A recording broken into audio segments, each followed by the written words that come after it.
오늘 상처를 믿음으로 승화시킨 요셉, 이런 제목으로 말씀을 선포하려고 합니다. 특정인의 이력을 소개할 때 학력, 그 다음에 경력 또는 직책 등을 소개하는 것이 보편적이죠. 그런데 성경에 보면 구약 성경에서 가장 드라마틱한 한 인생을 산 본문의 주인공 요셉의 그 이력을 보면 성경의 나이별로 정리할 수가 있어요. 그는 17세 때 아버지 야곱에게서 사랑을 독차지한다는 불만을 품은 형들에 의해서 애굽의 보디발의 집에 노예로 팔려갔어요. 그 후 10년쯤 지났어요. 27세 때 주인 아주머니의 모함을 받으면서 감옥에 갇히는 최악의 상황을 맞이하게 됐습니다. 감옥에서 2, 3년쯤 지난 후에 30세 때 하나님께서 요셉을 애굽의 총리가 되게 하셨어요. 그리고 애굽에서 9년 동안 총리로 수고하는데 39세 되던 어느 날 자기가 전혀 예상할 수 없었는, 예측도 못했는데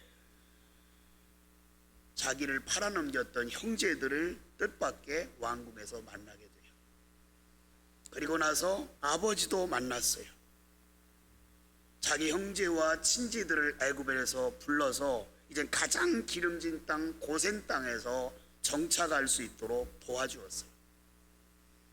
그리고 17년이 지난 다음에 요셉의 나이 56세 때 아버지가 돌아가셔요. 아버지가 돌아가시자 문제가 발생했어요. 그동안 형제들과 함께 고센 땅에서 지내던 형제들이 불안해지기 시작하는 거예요. 아버지가 돌아가시기 전에는 아버지 체면을 생각해서 아버지의 심려를 끼쳐드리지 않으려고 요셉이 우리를 품어주셨지만 이제는 아버지가 돌아가셨으니 동생 요셉이 우리를 품어줄 리가 없지 않느냐. 우리가 이대로 있다가는 우리 모두 다 죽을 수도 있다. 이렇게 생각을 하고 형들이 요셉 앞에 무릎을 꿇고 우리의 과거의 죄를 용서해 달라 이렇게 엎드려서 빌었어요. 17절에 보니까 형들의 말을 들은 요셉은 말없이 눈물을 흘려요. 그 눈물의 의미가 무엇인지 심리학자들이 보는 견해가 다를 것이고 문학가들이 보는 견해가 다를 것이고 신앙인들이 생각하는 견해가 분명히 다를 겁니다. 요셉의 형들이 생각하는 것처럼 요셉이 엄청난 상처를 받은 상황에서 어떻게 여기까지 왔을까? 형들에 대한 배신, 끓어오르는 분노와 울분을 어떻게 극복할 수 있었을까? 의아해하지 않을 수가 없지요. 기록된 하나님의 말씀을 통해서 봤을 때 결론은 수많은 상처를 요셉은 믿음으로 승화시켰다는 거예요. 다시 말하면 상처받은 것은 분명하지만 믿음으로 한 단계 끌어올려서 복수심에서 불타는 마음을 억누르고 하나님의 은혜로 극복하면서 자기 자신이 파멸을 잠재우고 여기까지 왔어요. 구체적인 방법이 무엇인지 오늘 살펴보도록 하겠어요. 첫째는 하나님의 섭리신앙으로 마음을 다스렸어요. 인간의 행복과 불행은 환경과 조건이 아니라 마음에서부터 결정돼요. 우리가 잘 아는 말씀 잠언서 4장 23절에 보면 모든 지킬 만한 것보다 더욱 내 마음을 지키라. 생명의 근원이 이에서 남이니라. 모든 것은 마음으로부터 시작돼요. 요셉은 평화의 사람이었어요. 요셉은 신념의 사람이었어요. 어떤 상황에서 자기의 존엄성을 결코 포기하지 않았어요. 애굽으로 팔려갔어도 좌절하지 않았어요. 억울한 누명을 쓰고 감옥에 갇혀 있는 자신의 삶도 감사함으로 받아들이고 포기하지 않았어요. 그런가 하면 애굽의 총리가 되었어도 교만하지 아니하고 권력을 제 마음대로 휘두르지도 않았어요. 요셉은 자기 마음을 지키는 데 성공한 사람이에요. 사람을 가장 해치는 것은 사자나 호랑이가 아니에요. 사람을 정말 힘들게 하는 게 사람이에요. 인간관계는 그렇게 힘든 거예요. 우리가 낫으로 가시덤불을 막 칠 때, 저도 가끔 장미덩굴을 칠 때 몸을 댈 수 있으면 보호하지요. 그리고 조심스럽게 가시덤굴을 쳐요. 그런데 참 희한한 것은요, 작업이 다 끝나놓고 보면 가시에 핥히고 찔리고 피가 흘려요. 완벽하질 않아요. 인간관계가 그런 거예요. 내가 아무리 조심해도 아무리 바르게 한다도 사람으로부터 받던 상처는 어쩔 수 없이 피할 수 없게 됩니다. 사람은 경제적으로 또는 가정에 힘든 일이 생길수록 인간관계가 사나워져요. 평상시에 그렇지 않던 사람이 갑자기 돌변했지만 내면에 들여다보면 우리는 보이지 않지만 틀림없이 가정이나 아니면 그에게 무슨 일이 생겼다는 것을 우리는 알 수가 있어요. 아무개가 내 인생을 빼앗아갔다는 생각이 드는 순간 분노가 사람은 폭발하게 돼 있어요. 내가 그때 그 일 때문에 불행해지기 시작했다고 생각하는 순간부터 증오에 대한 감정이 뿌리박기 시작해요. 그때부터 나의 고통, 나의 불행은 내 탓이 아니고 아무개 탓이라는 생각이 사로잡히기 시작해요. 그러나 요셉은 달랐어요. 복수의 감정을 갖지 않았어요. 모든 일은 하나님의 섭리하심에 있다고 믿음으로 다 상처를 승화시켰어요. 자세한 말씀이 19절 이하에 기록되어 있어요. 보십시다. 요셉이 그들에게 이르되, 형들에게 말하는 거예요. 두려워하지 마소서. 내가 하나님을 대신하리까? 당신들은 나를 해하려 하였으나 하나님은 그것을 뭐로 바꿔요? 선으로 바꾸사 오늘같이 많은 백성의 생명을 구원하게 하려 하셨나니. 이게 하나님의 섭리예요. 내가 내 앞에 생기는 크고 작은 모든 일 속에 하나님의 뜻과 생각이 담겨 있다는 거예요. 이것을 요셉은 알고 있었어요. 그때는 힘들었던 것이 사실이지만 분명히 하나님의 섭리가 있겠지 기대하며 참아냈더니 역시 흉년으로 먹을 것이 없어서 애국까지 구하러 온 자기 가족들을 전부 다 살리는 일이 있었던 것을 볼 수가 있어요. 이것을 섭리신앙 그렇게 말해요. 다시 한번 설명하면 섭리신앙이란 내 인생의 걸음걸음 하나하나에 대해서 모두 하나님의 뜻이 담겨 있다. 이것이 섭리신앙. 창세기 45장 5절 말씀은 이렇게 말해요. 당신들이 나를 이곳에 팔았다고 해서 근심하지 마소서, 한탄하지 마소서. 하나님이 생명을 구원하시려고 당신들보다 먼저 나를 보내셨나이다. 형들이 자기를 미워서 애굽에 판 것 같지만 하나님의 뜻이 거기 있었다는 거예요. 형들이 요셉을 애굽에 팔지 않으면 앞으로 수십 년 후에, 오르신 후에 흉년이 들어서, 이스라엘 땅에 흉년이 들어서 다 굶어 죽을 상황에 처할 건데 그때 양식을 구할 수 있는 방법이 없더라는 거예요.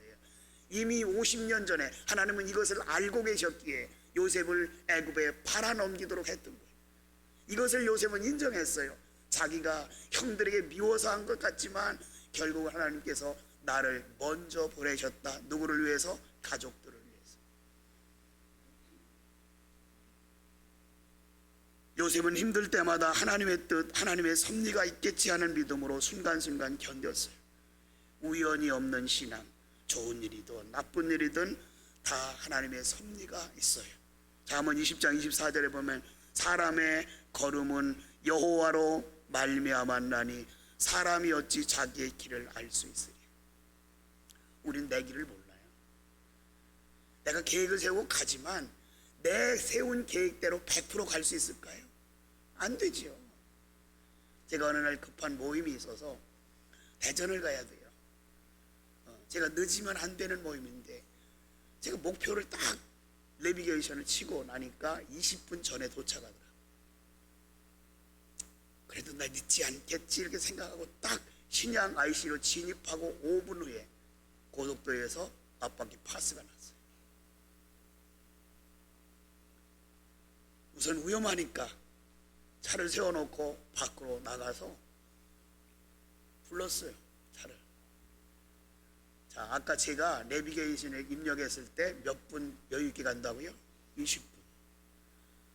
공주까지 냇가로 끌고 가서 타이어를 갈고 가니까 20분 전에 도착할 제가 1시간이 늦어버렸어요. 물론 전화로 이미 사전 말씀을 드렸죠. 중요한 약속이니까. 내 계획대로 안 돼요.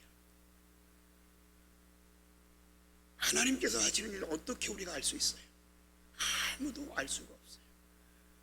바로 하나님의 섭리신앙, 그것으로 요셉은 위기를, 상처를 극복했어요. 두 번째는 용서하는 것이 자기를 이기는 기름을 알고 행동에 옮겼어요.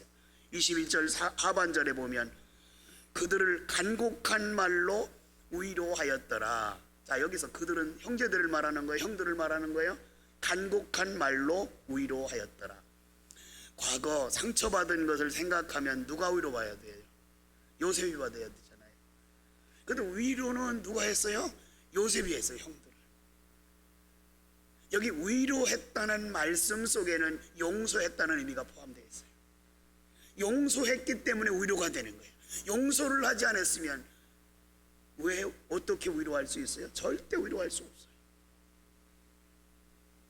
용서는 상대방을 위해서 하는 것이 아니라 오히려 나를 위해서 용서하는 거예요. 우리가 신앙 안에 있으면서 하나님의 자녀는 용서하지 않으면 괴로워요. 하나님의 자녀는 용서하지 않으면 가슴에 평안을 잃어버려요. 하나님의 자녀는 용서하지 않으면 기도가 안 돼요.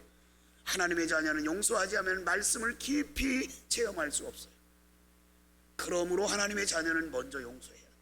요셉은 그것을 실천했어요. 그런데 왜 용서가 안 될까요? 두 가지예요. 자기가 옳다고 생각하기 때문에 용서가 안 돼요. 자기가 의롭다고 생각하기 때문에 용서가 안 돼요. 내가 하는 일은 다 옳은 것 같은데 어떻게 용서해요? 요셉은 자기가 옳다고 생각하지 않았어요. 형들이 나쁘다고 생각하지 않았어요. 형들은 자기 자신들이 잘못했으니까 용서해달라고 했을 때 오히려 그들을 위로했어요. 얼마나 불안했느냐고. 내가 복수할까봐 얼마나 불안했느냐고. 염려하지 말라고. 나는 하나님의 사람이라고. 내가 하나님을 대신할 수 있느냐고. 하나님은 용서하라고 했는데, 원수까지 사랑하라고 했는데 내가 하나님을 대신하리니까 걱정하지 마세요. 그러면서 용서하고 위로했어요. 세 번째는 자비를 베풀므로 하나님께 영광 돌렸어요. 요셉은 자기들의 잘못을 용서해달라는 형들의 간청을 들어주는 데서 끝나지 않았어요. 자비를 베풀면서 뭐라 그랬죠? 당신들의 후손들까지 의식주를 내가 책임지겠으니 걱정하지 마세요. 21절 보실까요? 당신들은 두려워하지 마소서. 내가 당신들과 당신들의 자녀를 기르리이다. 당신들과 당신들의 자녀를 기른다는 말은 의식주까지 책임지겠다 그 말. 왜? 그 말은 능력이 되잖아요. 지금 애굽의 국무총리니까.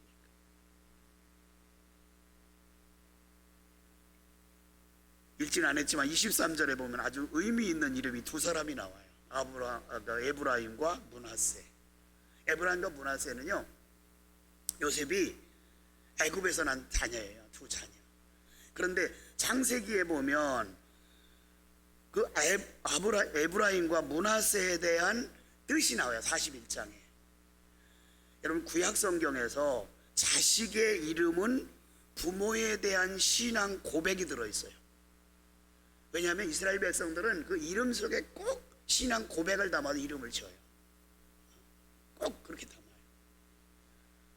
우리 하임이 난 애들 부모 그 엄마 아빠가 지었으니까 처음에는 하임이가 뭐야 그렇게 했는데 하나님의 임재 임마누엘, 하나님의 임재 임마누엘 뜻이 있잖아요. 뜻이 그런 뜻이 있어요. 이스라엘 백성들 그 자식에 대한 미래와 예언이 담겨 있어요.